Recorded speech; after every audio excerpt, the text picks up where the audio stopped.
Wanadhani ya bongo lala. Tumejamu sijifanye uja notice. Wanadhani ya bongo lala. Tumejamu sijifanye uja notice. Wambie punde imechoka sana. Get ready, get ready, get ready, get ready, get ready, get ready, get ready. I'll explain. I'll explain. Let me first deal with the 10 billion. President William Ruto is a master of deceit. And he's very good at driving narratives to suit what he wants.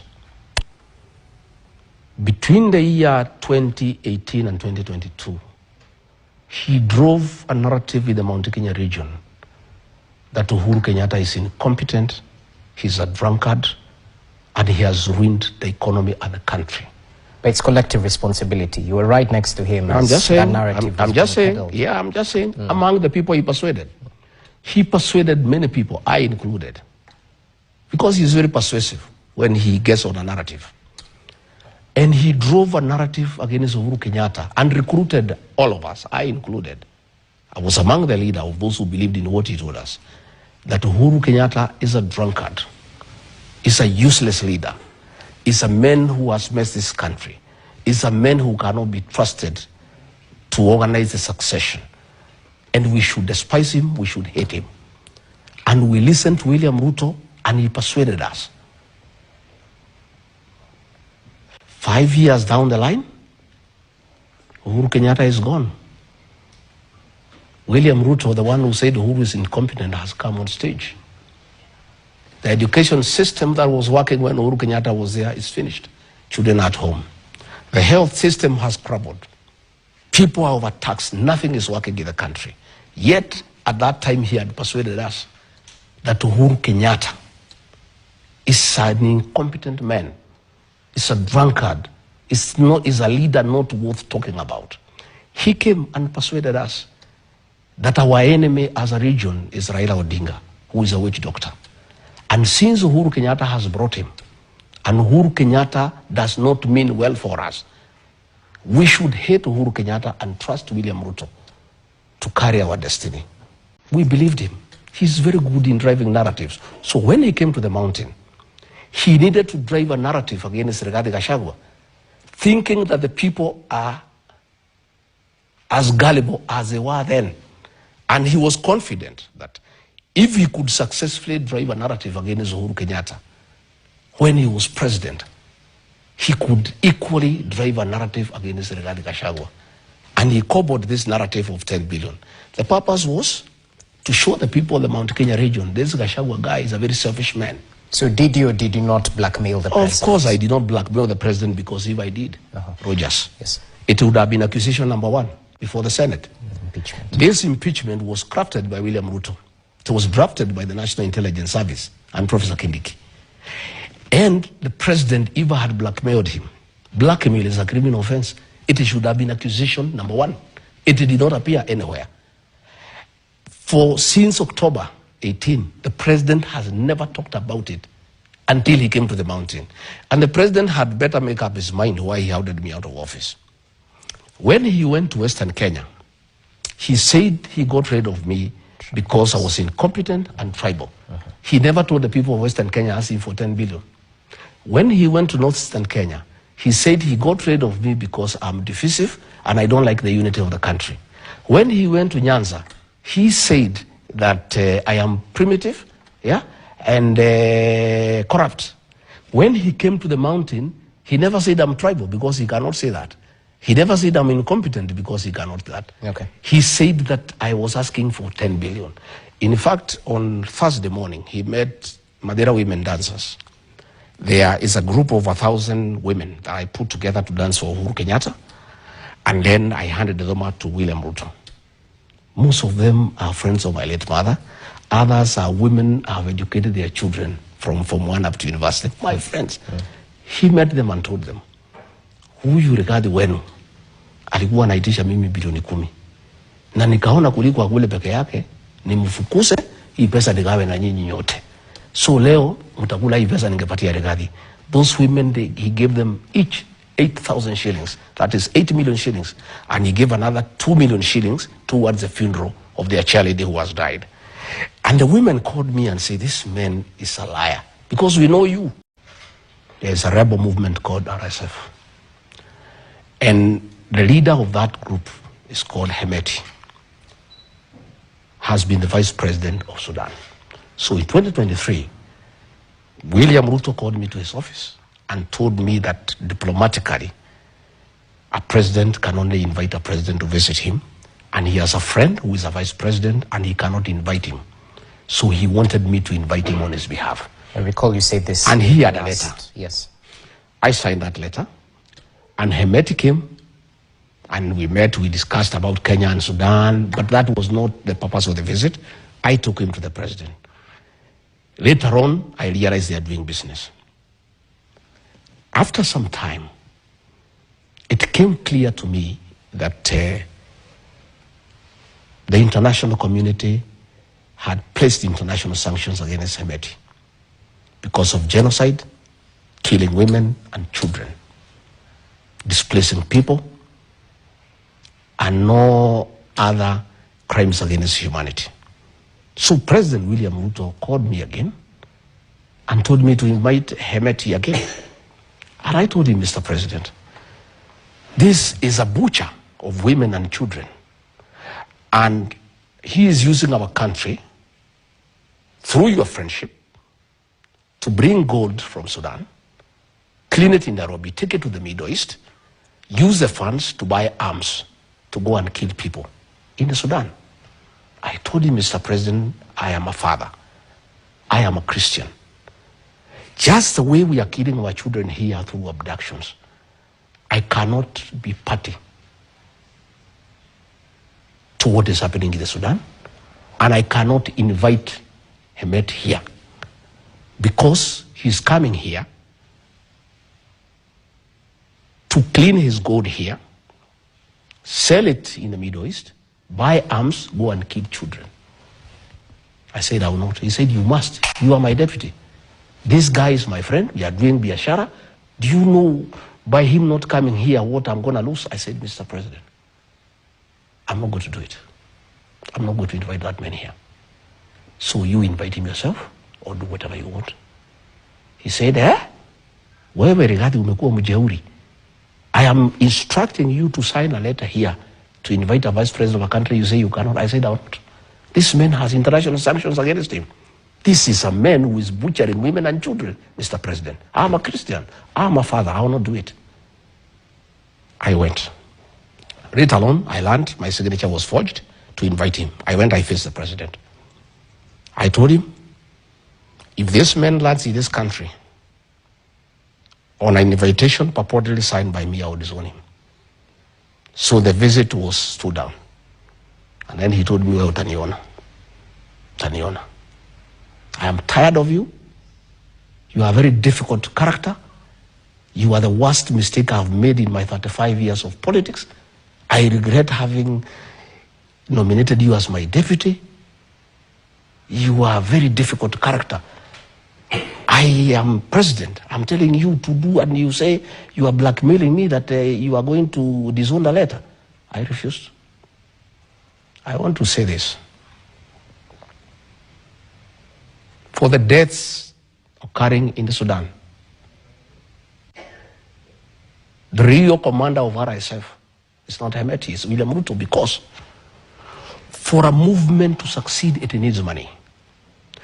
The money from gold is being cleaned through Kenya to buy arms to go and kill women and children. And you know my next question would be to substantiate these claims. But I'm saying this guy was here, his movement was here the other day. That's in the public. Listen, no, I'm asking you. This man has international sanctions against him for genocide. True. He has been given a safe haven in Nairobi. He was here forming a government in KICC. That cannot happen without William Ruto. And I want to tell the international community. But the claims of doing business... No, everybody knows that he is selling gold through Nairobi. You may pretend not to know, or I'm not pretending. Don't shoot the messenger. Everybody knows. I'm just trying to find out. Everybody made claims that the president is doing business. Everybody knows that why William Ruto is having relations with Hemeti through Nairobi is for the gold business. And the gold business, the proceeds are buying arms to butcher children and women. And I want to ask the international community, I want to say I'm available to give evidence, and I want to tell the international community, it is pointless to levy sanctions against Hemeti. The person you need to levy sanctions against is William Ruto. And this thing of Sudan will be sorted out, because if there are sanctions against William Ruto, he'll stop entertaining Hemeti. Gold will stop being processed in Nairobi. There will be no money to buy arms to go and kill children and women. Number two. How is this gold being cleaned in Nairobi? Because unless you were party to it, that's what I'm trying to find saying out. I was deputy president. So should we treat it as allegations? I was deputy president. Okay. I know what goes on in this country. I have a lot of information. Even today, when I'm out of government, I have serious networks within this administration. There is nothing that goes on that I don't know. Okay, well, the impunity. When 35 women and their children were in a church in Kiambaa, and goons went and touched them inside the church. And when they tried to save the children, they say, let us die, but let the children not die. They removed the children through the window. These goons took the children back to the church and burnt them. What happened yesterday, the message it has sent to the mountain, is that the same people who had the impunity to burn Kiambaa church and people inside are back. And we are noting, we are observing. And it has brought a lot of emotions. These are wounds that people wanted to be healed and forgotten. These are some of the things that our people had forgiven, but they have brought them back. The minute you said goons inside a church to kill Gachagua and to kill Christians, you automatically bring the memories of Kiambaa church and what these people did to our community in Kiambaa. Okay. Yes. Well, we'll definitely try and reach out to the Madeira Member of Parliament, Wamombi, to get his side of the story, because you've made allegations touching on him. But briefly, your analysis of the relationship between the church and the state as we finish off on this matter, because you were part of the Kenya Kwanza administration that used the church to rise to presidency. You've said previously, as you were deputy president, that the church and the state are the same thing. You take care of the same people. So do you hold the same views in regard to... Yes, we do, and that is why the church, as the conscience of the nation, must also be left to play a role. Now that the government has captured the opposition, now that the government has captured parliament, the church must speak for the people, you know, because we serve the same people. And they also want the improvement of the welfare of the Kenyan people. So let the church speak. Let the church be allowed an opportunity to comment on what is going on. Let us not, persecute the church, because I heard some politicians saying, let the church leave the politics to us. There's nothing like that. Okay. The church leads people. The people of Kenya knows between Gachagua and William Ruto who lies. It's obvious. Instances are there. All the things he has said he'll do. He said that when he becomes president, he'll give free diapers to the people of Kenya. Nothing. He said he'll supply gas cylinders to every home. He has not. He said he'll put money into people's pocket. He came and took the little that was there and took it to housing. He said there will be no abductions and extrajudicial killings. It is happening. He said he'll not interfere with the relations of friendly countries. He's interfering. He said he will not use the criminal justice system to manage politics. He's using DCI to harass Kadhoni Wamuchomba, to harass everybody. Everything that he told the people of Kenya he'll do, he has not done. It's not everything. I mean, throwing the baby with the there is nothing. There is the only thing. Top of my head, the hiring of teachers. The hiring of teachers against the law. Teachers are supposed to be hired by the Teacher Service Commission. The women rep from Murang'a publicly said that these forms are issued in the State House. So the president is hiring teachers because he's the one who is hiring teachers. I've told you, he's doing all the procurement. He's the chief finance officer. He's the chief accountant. He's the chief employer. Even as we speak today, they are trying to change the law to take over the functions of the Public Service Commission and give them to Felix Kosgei as head of public service, so that he can employ people from State House. You know, the Constitution says to change the functions of the Public Service Commission, you need a referendum.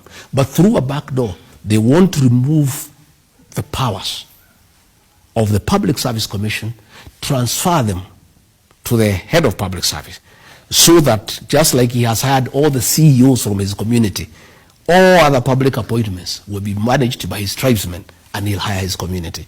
So we are saying all the things that he said he'll do. He said there will be no tribalism. He is practicing it. He's accusing us of articulating it. Me, I have said, take care of my people. I have done nothing about it. Him, he is actually doing it. You know, doing it. I want you to go and look at the list of the CEOs of parastatals, my friend. Yeah? Just look at it and tell me. Given the chance, wouldn't you do the same? No. I'm saying, even if I did, I would not pronounce myself that I don't do it. Me, I have said I fight for my people. I don't hide about it. Him, he says, he is for the whole country. I don't want tribalism. All of us are part of Kenya. This is broad-based. But the actual implementation of appointments is skewed towards his community. And it's in black and white, you know? And he does not even pretend about it, by the way. He doesn't pretend about it. So I am saying, between me and William Ruto, don't even ask me that question. Ask the people of Kenya. They know who is lying, who lies every day. And people are tired of these lies. And you have heard everywhere, wanasema ni uongo, uongo, uongo. And there is nothing the Chief of Defense Forces can do about it. There is nothing the Director General of NIS can do about it. They just have to let the people of Kenya be. Right. Kenya is a democratic country. There is freedom of expression. If people say Ruto must go, General, there is nothing you can do about it. If you want to help the president, sit him down and tell him to correct the issues that have annoyed the people of Kenya and why they are saying he should go. Don't treat the symptoms. Treat the disease. Find out where is it that the president has lost the people of Kenya. Why is it that a man who was so popular 2.5 years ago, a man people believed in, everybody now is saying he should go. And if you go to social places, everywhere in the whole country, you know, they were trying to say it's a mountain issue. It is not. It is across the whole country. The other day, they were here in the Nyayo National Stadium. The people from the mountain don't go to watch football. It's the people of Western, the people of Nyanza. The whole stadium was just saying Ruto must go. You saw the other day in Kisii, when Shabana meeting. If you go to all these nightclubs at night, in Kisumu, in Nakuru, in Mombasa, the chant is the same. And there's nothing the general can do. You just let the Kenya people be, allow them to express themselves. And the way the president said, and if he means it is good for the country, he said that he'll subject himself to a test. And if the people think he has done a good job, they allow him to continue. If they think he hasn't done a good job, he'll go back and do farming. Mr. President, that is the spirit. So don't abduct young people when they say you should go. Leave them alone. Because you have said yourself that you are willing to go home if you don't perform well. So these people who are criticizing you, let them be. If it's regarding Gachagua, he is doing his politics, stop sending goons to harass him. You know, don't disrupt his meetings. Just be true to what you said, that you are willing to subject yourself to a test by the people of Kenya, and you'll accept the results. But don't harass people who are of the opinion that you have not done a good job and you should go home. All right, just leave them alone. Okay, well, no, lead a country, yet your statements are divisive. One of our viewers is asking that he's heard so much about the mountain and not about Kenya in general. So they seem to be putting you in that tag of a regional kingpin, yet you're playing in the national politics space. Let me tell you, William Ruto is a master of false narratives. He created a narrative against Uhuru Kenyatta that he's a drunkard. He created a narrative against Raila Odinga that he's a witch doctor. He is creating a narrative against Rigathi Gachagua that he's a tribalist. When I fought for Gen Zs, they were not from the Mount Kenya, you know. When I went to northeastern Kenya to give food during El Nino, those people were not from Mount Kenya. I speak for the Kenyan people, but I also come from somewhere. And there are some people who expect me to stand up for them. And again, my brother, when these people go to meetings, they say that they'll gang up and isolate the people of Mount Kenya. What do they expect me to do? They expect me just to keep quiet and let them isolate Mount Kenya? When the president is purging the people from the community, they expect me just to keep quiet and let him purge the people from the community so that I'm seen to be national? I am a nationalist. When I talk about the payslip holders, when I say the president has raided the payslip and a new administration that I'll be part of will restore the dignity of the payslip? Is that about Mount Kenya? When I say Kenyans are being overtaxed, is that about Mount Kenya? You know, this brand of trying to brand me as a tribalist is William Ruto.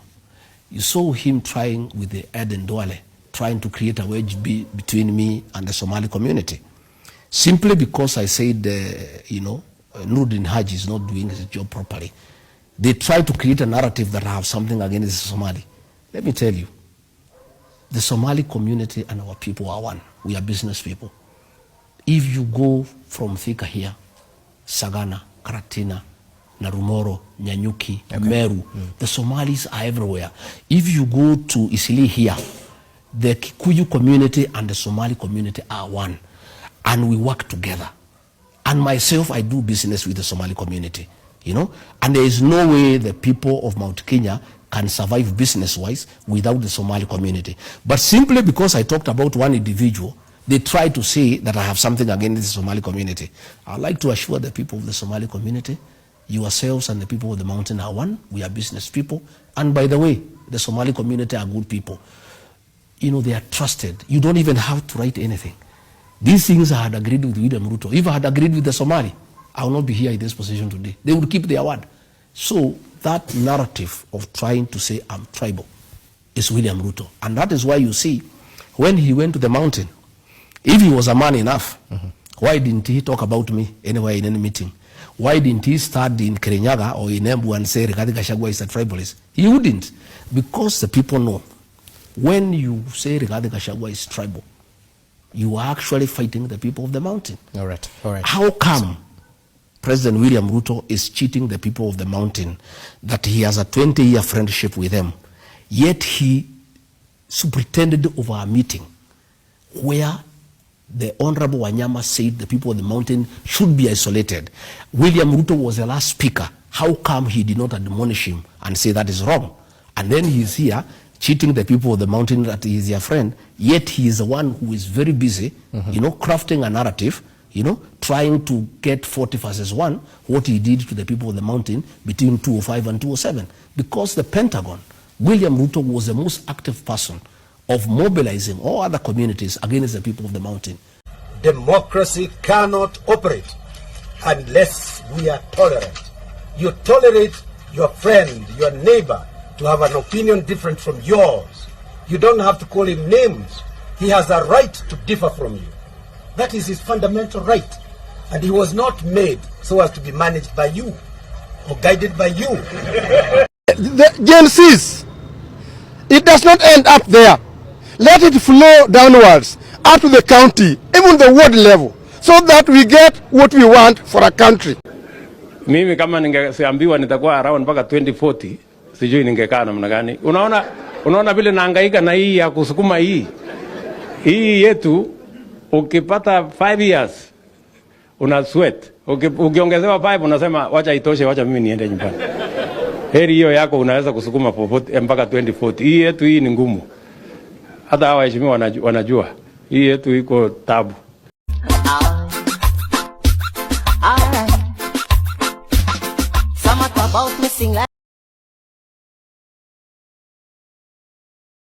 Lakini jameni, itakuwa ngumu kidogo kama mtu wako na njaa, umaskini,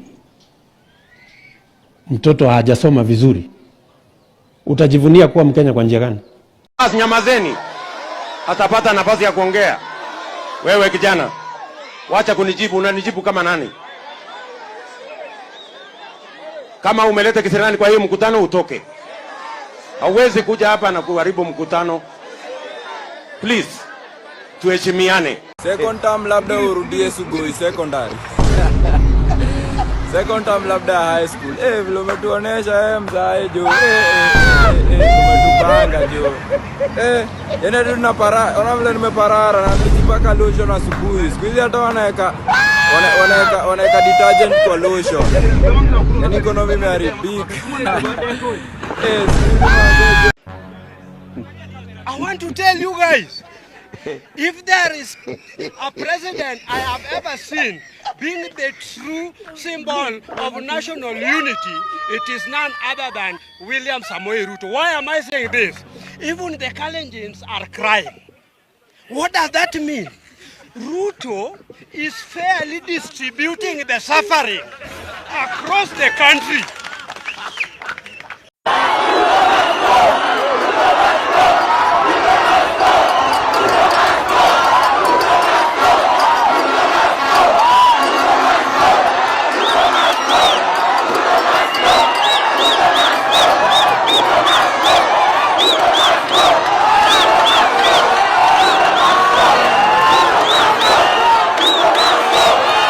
And don't buy into the political rhetoric of trying to divide you into tribes. Yes. Our problems are not tribal. There is no Kikuyu problem, there is no Kalenjin problem, there is no Luo problem, there is no Somali problem. There is no Kamba problem. Yes. Chief share knows no tribe. The university funding model knows no tribe. Yeah. Joblessness knows no tribe. All these problems that we point out, they do not know any tribe. A few moments later. Happy time, happy time. The revolution about to be televised. You picked the right time, but the wrong guy. I want to perform their favorite song, but you know they love to sue. What song? Yeah, that song. That song? Maybe I think about it. Oh no. Know what? I slow it down. Say, ladies, do me this solid. Ooh. Eagle One. Hey. They not.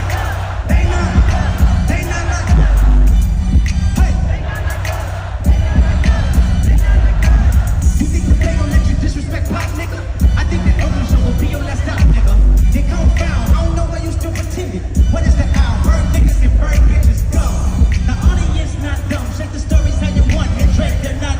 Rabbit hole is still deep. I can go further. I promise. Take that some P rest there for bitching. You Malibu more. Ain't no blonde boy, yeah, bar boy, fresh Gatorade or something. Since 2009, I had this bitch jumping. You niggas are getting a wedgie. You flipped over your boxer. What over your phone? The other rational option. If that shit they posture, got fingers on the big counter. Like break this for the doctor. Till the pop off, quit hiding. Fucking caption, you won't action. Ain't no gasoline. I'm please don't fuck around, get polished. Fuck the way from like he was in jail. That's conniving. He get his face tatted like a bitch apologizing. I'm glad you bros came home. Y'all didn't deserve a meal. Nigga like you just sit you. Nigga better not step on some head. And your homeboy needs a subpoena. The predator moving flock. Their name gotta be registered. They place no nigga who watch. I lean on you niggas like a nigga line up. I guess all eyes on me and I'ma sit it up the. Hit the wrong label, homie, let me get him. Teaching music and I will pass them. How many stock do I really have to stop? 1, 2, 3, 4, 5, 5. To the last, 69. Tricky ass niggas get the steady asses. Tricky ass niggas need the steady asses. Get the West up here right now, we outside. Eagle One say.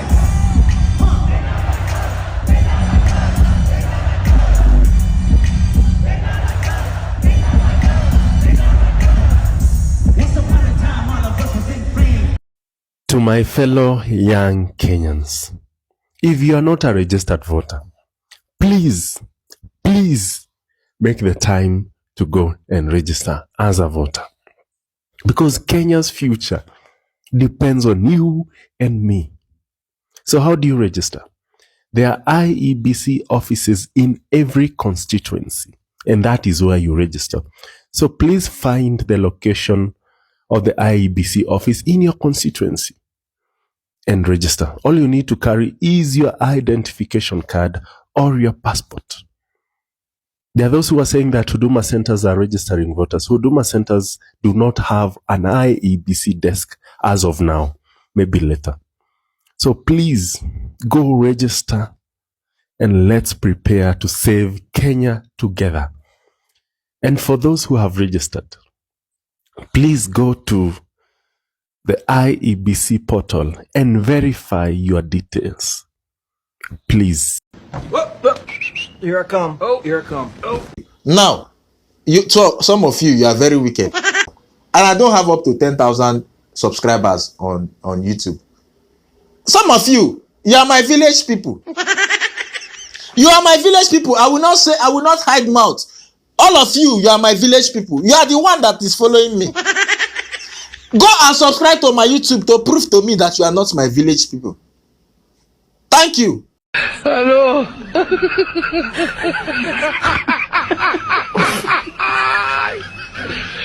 Wanagano. Kusambaza hiyo message. Thank you. Fagia what? I'll take it to all the corners. You take it to the entire nation. Yes. Eh? Yes. It is a very solid car. Thank you, sir. Ndugu yangu, God bless you. Fagia wote. Kazi yangu. Asante. Ndugu yangu. Good luck, my brother. Thank you so much. Good luck. Good luck. All the best. Thank you, sir.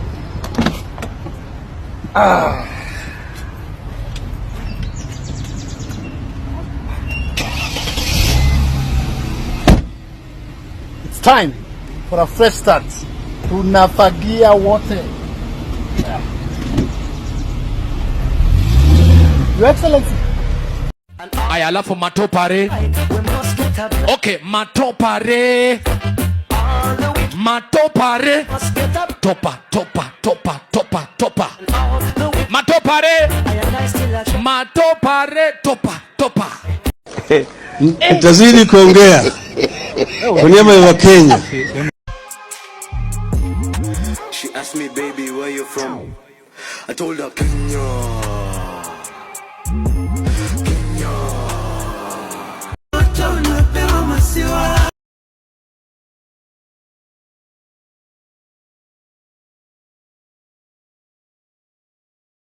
I beg of us, I really want to beg of us today, as the chair of UDA, let's stay focused to what it is we promise those hustlers. Because if we don't deliver, those hustlers will send us out of power, and they'll send us with vengeance. So let us talk about roads, electricity, education, health, types. Let's tone down on the politics. It is not healthy. It is not healthy. It is the wrong time. Kuna nchi inaweza sikia kuchukua William Ruto. Wanaweza mchukua kwa sababu sisi wananchi, we don't need him. Ametuchosha. Ama nyinyi mjachoka? Mjachoka na Ruto? Ule mtu anataka kuchukua William Ruto, you can take him for free, take Wetangula for free, take Mudavadi for free. Tunawapea hizo takataka zote waende waongoze if they are good to you. Majenzi mko? Kazi mnafanya kwa mtandao ni mzuri sana. Na tunapongeza nyinyi. Na muendelee. Mtaendelea. Lakini mtandao peke yake haitoshi. Tunataka mjiandikishe kama wapiga kura. Wale watu ambaye watakomboa Kenya hii, wenye kuamua Kenya itaongozwa namna gani, ni hao majenzi wetu mwaka wa 2027. Lakini hamwezi amua Kenya itakaa namna gani kwa simu peke yake. Lazima mchukue vitambulisho, lazima mjiandikishe kama wapiga kura. Siku hiyo ikifika muamuke saa 9, muungane na sisi na wengine, tuende pale kwa debe, tutafute uongozi wa maana ambaye utaheshimu wa Kenya, utaheshimu demokrasia na utakubali kufanyia kila mtu maendeleo. Tumekubaliana majenzi? Hata nasahau tarehe ni gani. Mimi siko na tarehe kwa kalenda. Na mimi hata sina haja nayo. Mimi chenye niko nayo nayo ni serikali ya 2027. Huyu mkata ushuru tumtoe. Na tuungane si wote. Meta vile naona nisha reject tu hiyo finance bill 2025. Ningoje tu date ya maandamano. Juu mambo yendi bana. Mimi hata wafanye nini? Mimi nisha reject. Mfanye nini? Nisha reject. Mfanye nisha reject. Nime reject. Mtoe date ya maandamano sasa bana. Kwanza mimi ikifika 2027 naiba mpaka kura ya madhangu na budangu. Sitaki warudi tu huko tena. Si youth chacha nuka. Madha zetu bado Ruto unaenda home na 13 parliament tunaivunja. Wende home wote tuanze fresh. Mr. Speaker, sir, I'm here to address you. You must go. Ruto must go. Kwapa na hatuendi. Kwapa tunalala huku na hatuendi. We don't fear you guys. You hypocrites. We don't fear you. Mr. Speaker, we don't fear you. Tuko ndani. We stomped inside. Sisi ni nani? I'm inside. niko ndani na tunamalizana na nyinyi. Kama tunamalizana na nyinyi, mmetutesa sana. Today is today. You must hear our cry. Sisi ni sisi, mtatusikiza. Hii ni bunge yetu, sisi tumewafanya mkuu hapa. This is our parliament. You must hear us. Kama hamna masikio, tutawafanya msikie. Poa manze. Shan nini? President, tunataka kuambia uko na miaka 2 katika ofisi. Na hawa wananchi hawa they will punish you, na hata ukiwa na pesa watakutoa nje. Wacheni tu mimi niseme na mapema. Ndio kama kuna list na andiko mniweke kwa list. I can't wait to reject Finance Bill 2025. I can't wait because I know it will be something absurd. It will be something mental. I can't wait. Mniweke kwa list jameni. List reject. Idiots who don't want to participate in the affairs of their nation, they think things will just work in and of themselves. Then they are tribalists. And these tribalists, they think that they are only safe with people who are from their tribe. And tribe can mean people from the same culture, same language, or same culture. Then they are citizens. These are individuals who are responsible and know that when you want to be served, you must give those who have the desire and the intellectual capacity to serve you. In many societies, it is only a small percentage of people that can be called citizens, not more than 5%. And if a society wants to grow in the right direction, civic education is what will help the idiot and the tribalist to become a citizen.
Itoe Ruto Kenya, hata kama angalau na jali. Sisi Kenya tumechoka na Ruto, maisha imetuharibikia, analipisha mpaka sodo ya wamama. Pure kabisa Ruto. We don't like you, go home. Sasa tafuta kiongozi ambaye anapenda mwananchi na anapenda kijana kama sisi. They want to be described as honorable even when they are horrible. They acquire things which they have not worked for. They promise us things that they know they will never deliver. And there is no shortage of such men and women in the African continent. Now, why do you want Ruto gone? We want Ruto gone because he is killing innocent people. He's wanting to pass the Finance Bill 2024. He's putting tax on sanitary products that girls can't even buy. He can't go to school. He's corrupt. He's taking the money. He needs to go. Yes. Out. If you're going to raise anything, start with your hairline. Nice. Control, Alt, Delete, Ruto. The drunk did better than you. Drunkard did better than you. Now the next election, yes. Unajua hawa ndio watakuwa nasema fagia wote ama mtasema namna gani? This generation, yes, they use their might because they didn't vote. The largest vote in the last election. Hi Kenyans, mi sina maneno mengi. All I want to say is Ruto must go, like yesterday. Bye.